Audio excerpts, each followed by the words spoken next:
really rich. I'll show you that in a second. A self-made billionaire. That's the persona Donald Trump sold to voters. But the New York Times is painting a different picture. The newspaper says the US president and his late father, Fred Trump, engaged in dubious schemes to avoid paying hefty taxes. Citing experts, it says father and son lied to the government by undervaluing assets and hiding taxable transactions. In one 1987 case, the elder Trump bought a share of one of his son's Manhattan buildings for $15 million. He sold those shares back to the Don for $10,000, essentially gifting him the building. The president also received frequent bailouts from his dad. In 1990, Fred Trump helped pay off one of his son's loans by buying $3.5 million in chips from one of Donald's casinos. Fred Trump's estate planning started early. At 3, President Trump was making the equivalent of $200,000 a year in today's money. He was a millionaire by 8. The New York Times says over the years, Trump received more than $400 million from his parents. Half of that should have gone to the government as estate and gift taxes. But Trump and his siblings are accused of paying a tax rate of only 5%. In a statement, Charles Harder, a lawyer for the president, said the allegations were false. There was no fraud or tax evasion by anyone. The facts upon which the Times bases its false allegations are extremely inaccurate. The president's brother Robert also went on the defensive. All appropriate gift and estate tax returns were filed, and the required taxes were paid.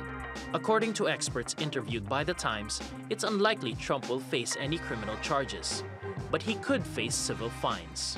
Paolo Montecillo, TRT World.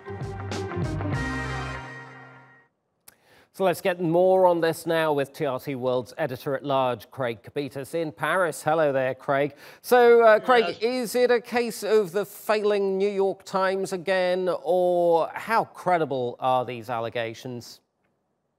The allegations are extremely credible. The New York Times printed a remarkable piece of forensic journalism that I have no doubt is 100% accurate.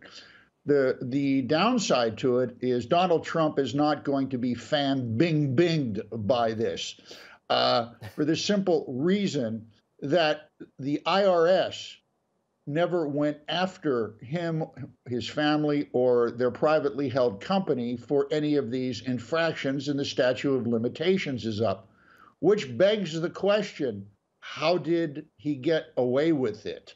Yeah. Why didn't the IRS intervene? And it also begs the question, Craig, as to the legality of this. Did all of this happen within the ambit of the law, or did he cross a line at a certain point?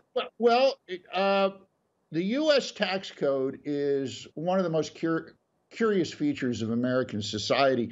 It's 73,954 pages long. It is essentially written by second-tier attorneys who do battle with very highly paid attorneys in the private sector who look for loopholes. So whenever new tax codes come out, the private sector comes in and comes up with new loopholes. And this beast feeds upon itself. This problem has been boiling for quite some time in America. And the Times story really has boiled it over. But according to Trump's lawyers, he did not break any laws. The IRS never went after him. He might face civil fines, which are basically, in New York State, that would probably just be pay some money. Very quickly, Craig, are there similar loopholes around the world in tax codes everywhere else? You betcha. Every country has these. It's the same dynamic. You name the country, the UK, France, Germany, they all have loopholes that the wealthy can take advantage of. Now, what the New York Times is saying is Trump and his family committed instances of outright fraud by taking advantage of these loopholes. The fact is, what the Times reported is completely accurate. The IRS said, well, back when he filed, it was okay. All right. We'll leave it there for now. Craig Copetas in Paris. Thank you.